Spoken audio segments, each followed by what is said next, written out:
when we do respite, I've broken mine up into several groups, but with that age group,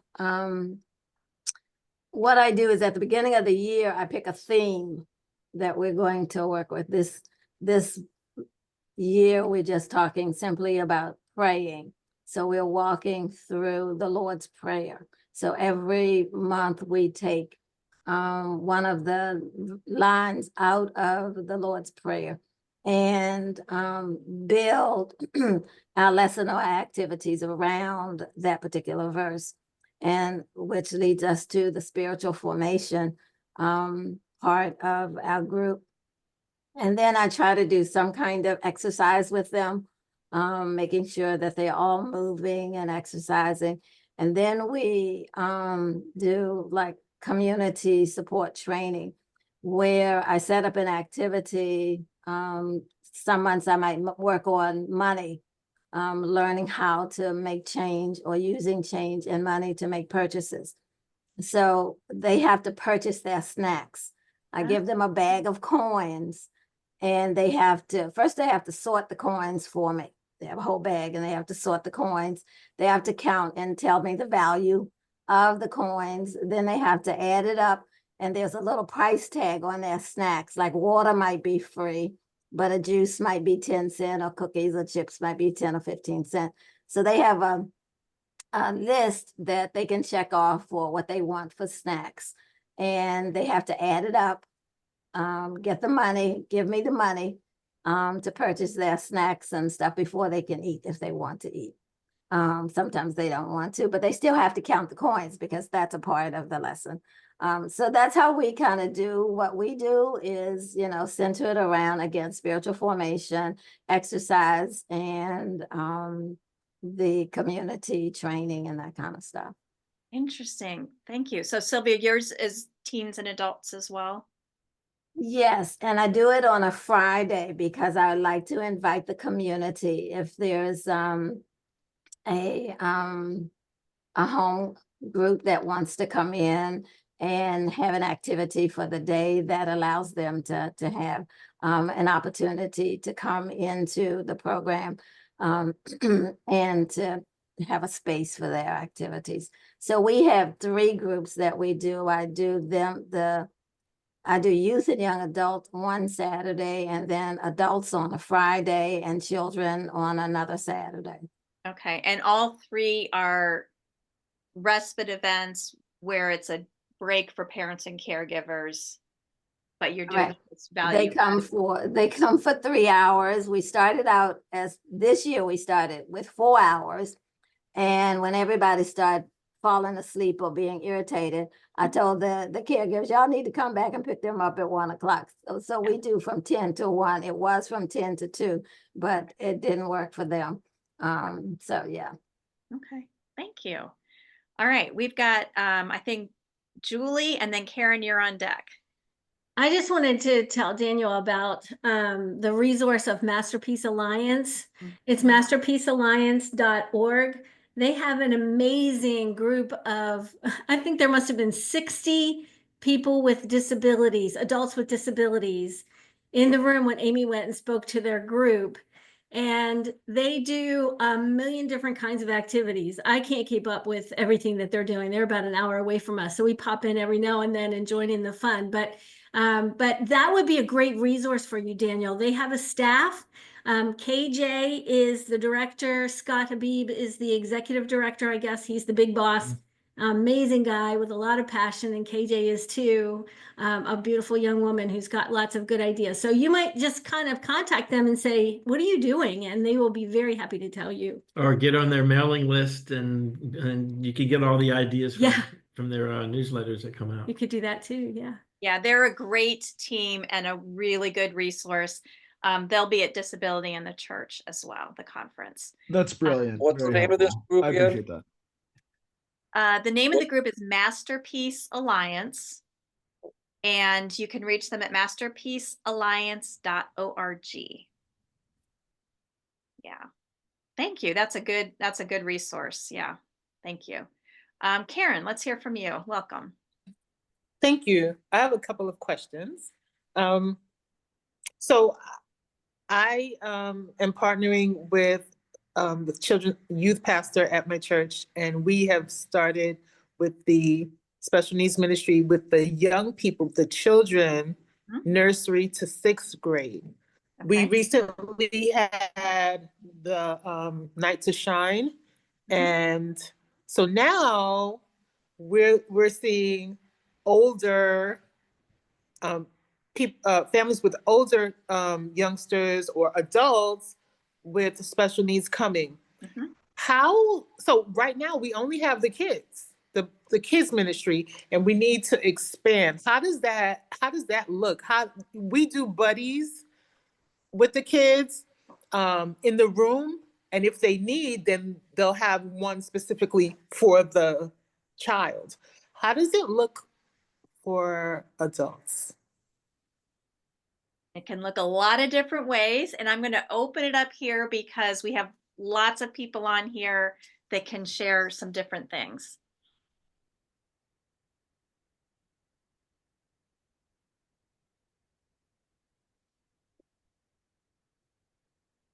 Oh, yes, Allison, thank you. You could kick us Hi, off. Karen. We were sort of in a similar position to you, and we host Night to Shine. And over the years, we grew up with our kids, and now we're sort of coming down as well. And and a little bit to what Daniel said of we're trying to sort of build our young adults into a community, as well as providing respite. I'm not quite as ambitious as Sylvia yet, but I have a respite once a month, and we have 3 separate groups going around at the same time. So we have a preschool group, we have our elementary age groups, and then we have our young adults groups. And initially we thought we were going to do a different time and place, but it got a bit complicated for resources. So we thought we'll try it with our older ones there. And actually, they love the same activities that we're doing for the younger kids. And I think sometimes they're not given the opportunity to do some of the activities anymore because it's like, oh no, they're adults now. They love it. They're all about it. And then they're the ones that prepare the fruit snack for all the younger kids and themselves for when we watch the video later or the movie later. So we tried to incorporate a service opportunity for them. And they're also our welcome team at the beginning of the night. So we've tried to sort of, that's just on a one-off occasion for respite, but that meant that we could utilize our resources for one night. And we've just found that group has grown exponentially, and I think they're finding community in it. And as so many of you know, it's so hard to find opportunities for the older kids anyway. So yeah, that was just some of the ideas that we've been able to do. So it's still starting small, and then we're finding they're showing up anyway at our young adults group by default. And then we've talked about universal design for learning at those opportunities. But yeah. Thank you. Thank you, Allison. Ryan, Thank you. has his hand up. Yeah. Hey, Karen. Hey. Great questions to ask. I'm so glad your church is seeking that in response to Night to Shine.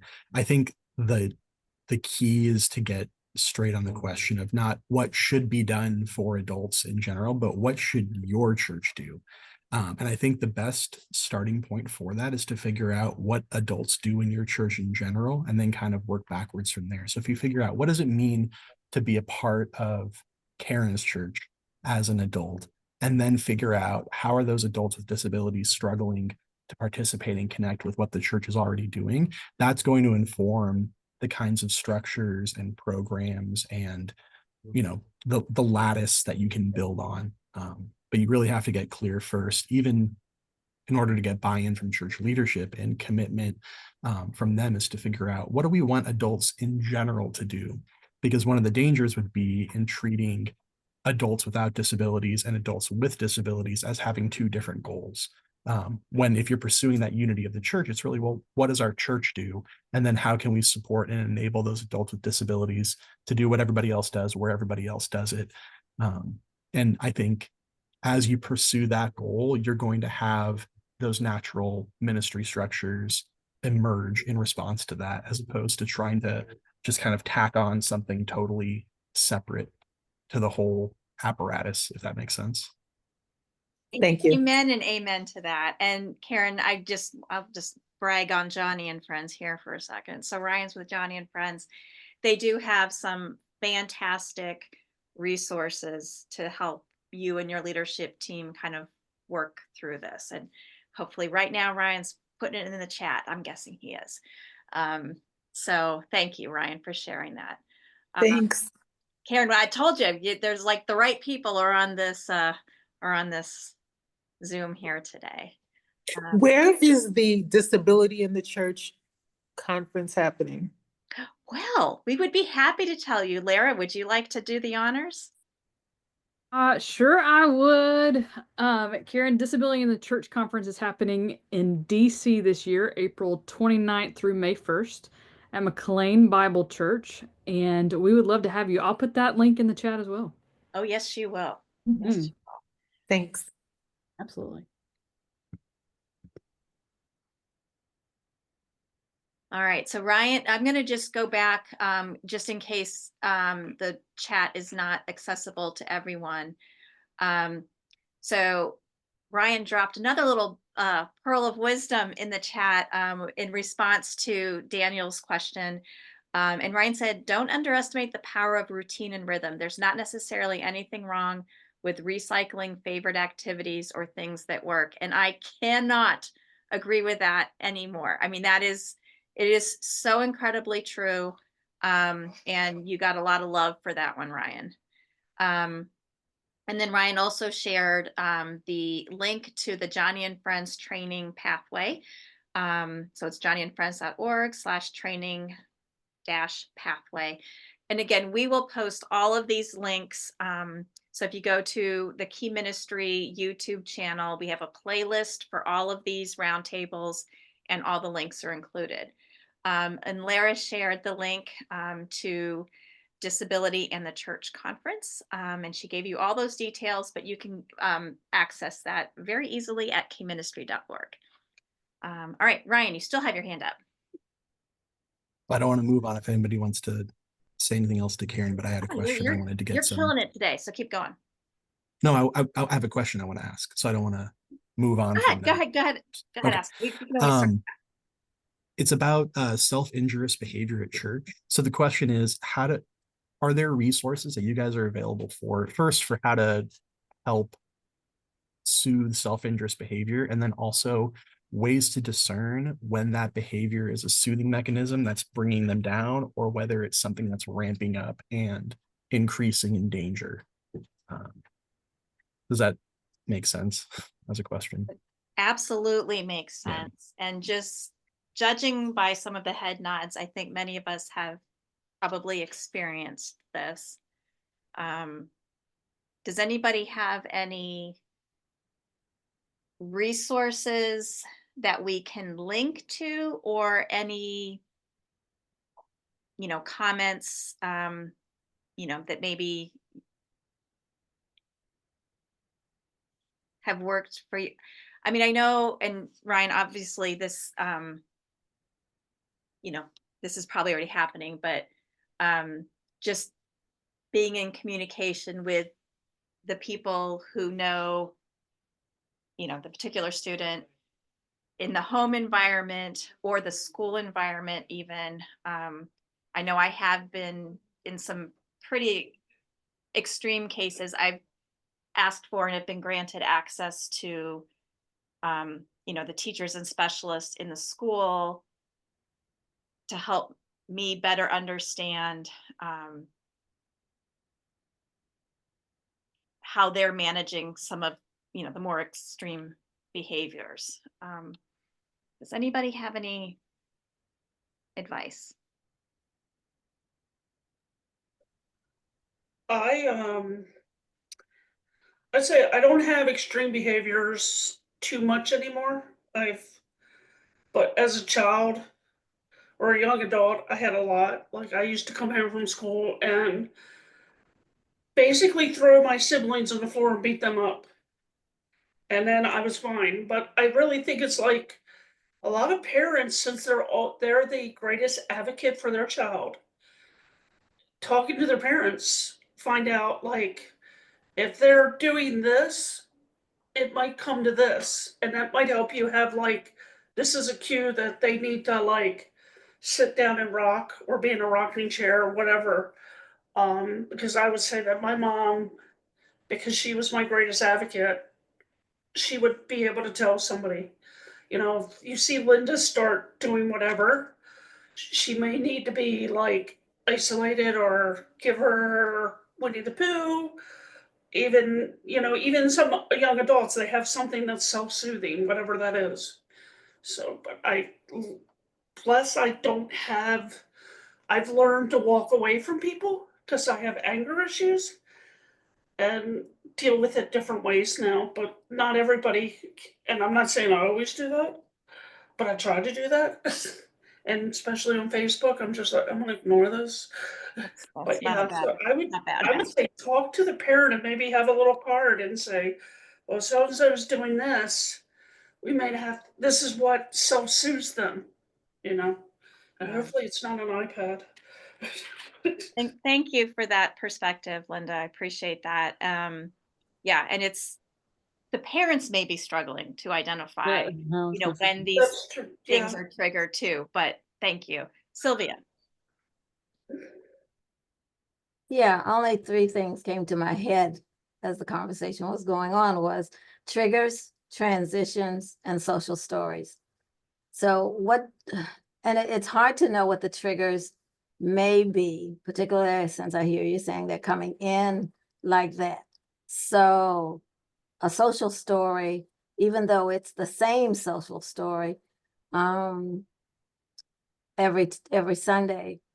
And like I've given social stories to some of my parents and some of the Sunday school teachers, even when a child is transitioning from, say, the nursery class to the 2 and 3-year-old class. Just taking a picture of every step that they have to go through in order to get to that next step. And that story is read or shown to them a week and for that week before they even come in.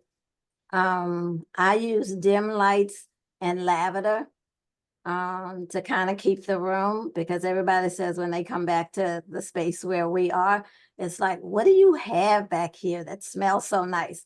And I'm like, all of y'all should use it because we all need to be calming down.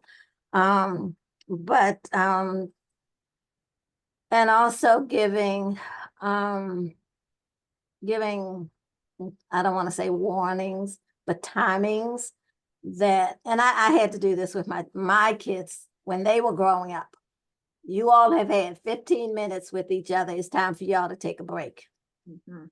So before anything escalated, I stopped the action and made sure that, you know, this was, because I also heard you say that once he got settled, he's okay and he doesn't want to leave.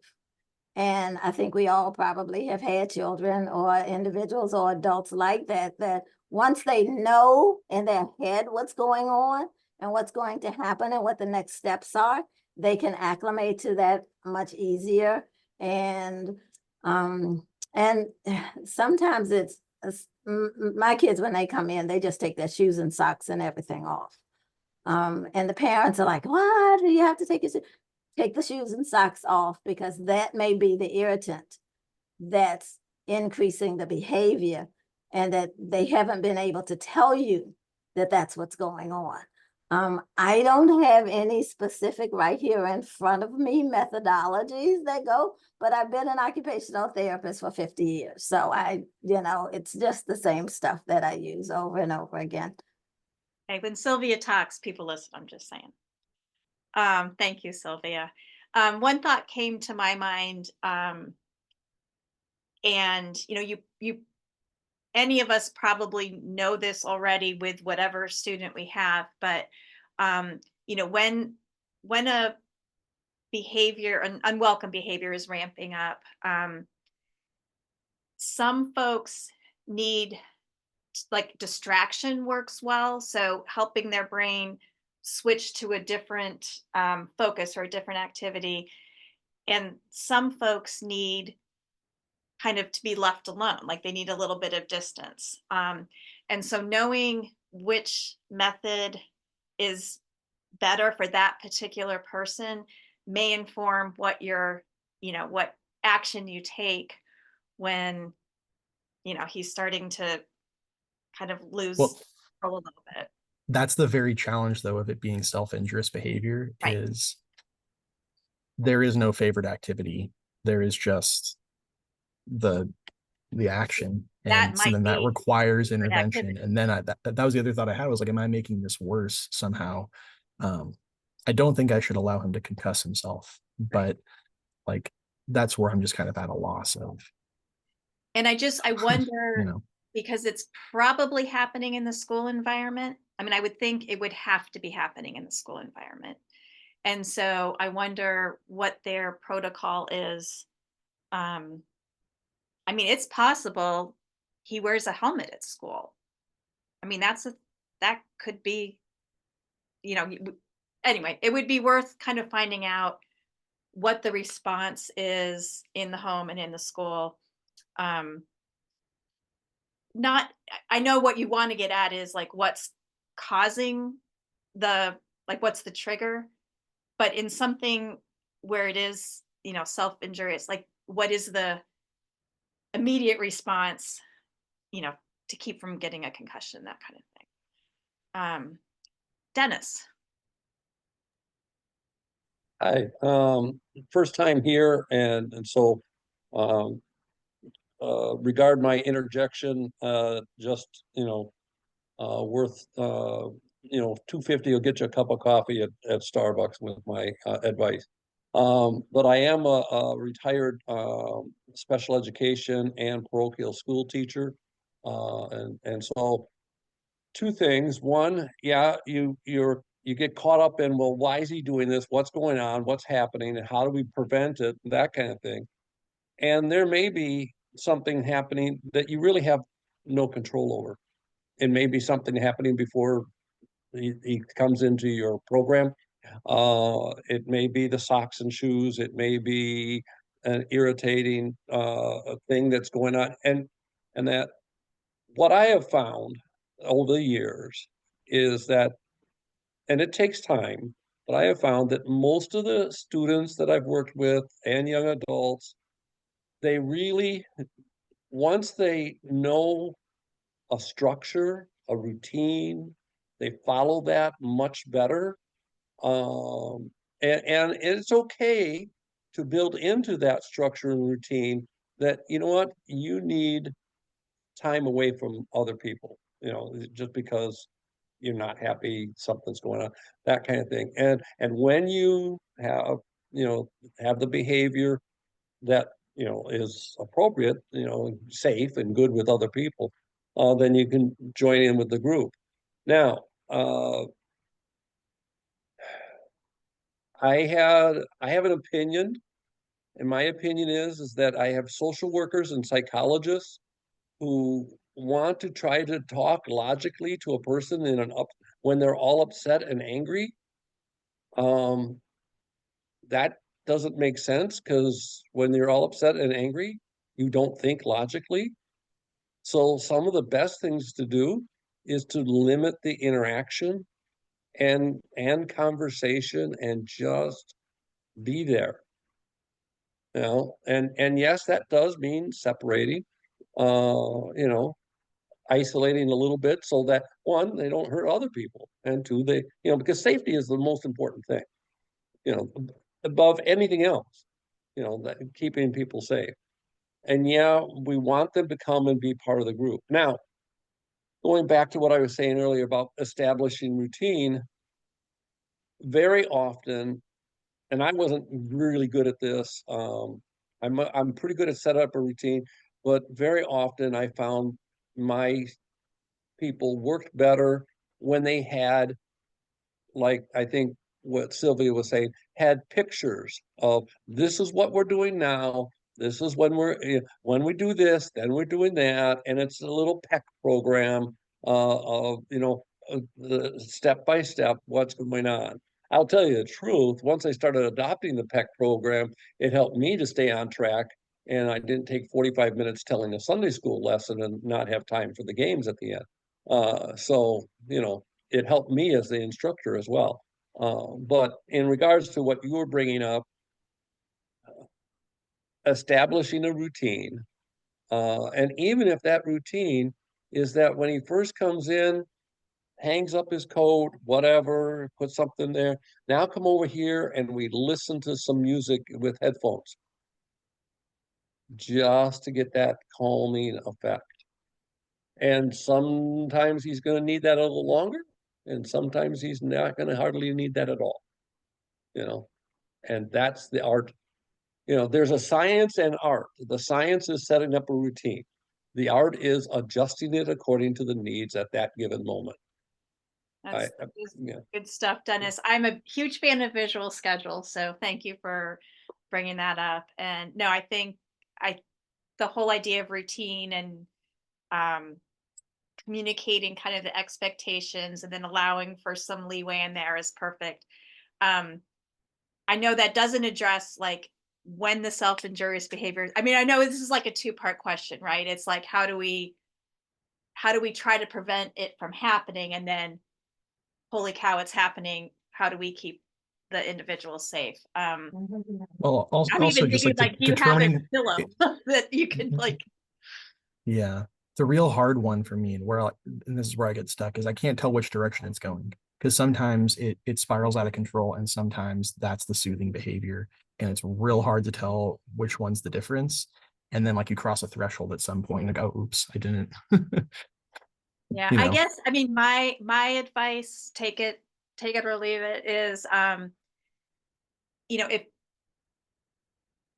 I could guarantee you that it's not just happening at church. And so get access to, maybe he has some specialists of some kind, and see if you can learn from them what the best course of action is when it's happening. I think that would be, in my opinion, the best way to keep the students safe and to keep you and your volunteers safe. Engage the brain trust. Yeah. So thank you for bringing that up, though, because it's a tough one. But probably many of us have experienced a similar situation. Thank you. All right. It is almost the top of the hour. Any other things that somebody would like to share, announcements or questions or just encouragement? Julie. Okay, I just wanted to mention about the Together Conference in Atlanta. That is happening in March, and this is March. And I'm trying to figure out the day. It is March 21st and 22nd. And it's so if you look up Together Conference, I think, I'm not sure whether it's .com or net. It might be net. But if you can't find it in one, look in the other. But Together Conference, there's some really cool speakers that are going to be there and sharing some really cool stuff. So if you're in, this eastern side of the world, that might be an easy one for you to go to. Tom and Amy and I will have an exhibitors table there and then soak up all the information. So we're very excited about going. That's kind of in the Atlanta-ish area. Yes. Thank you. All right. Well, hey, thank you, everybody. I really want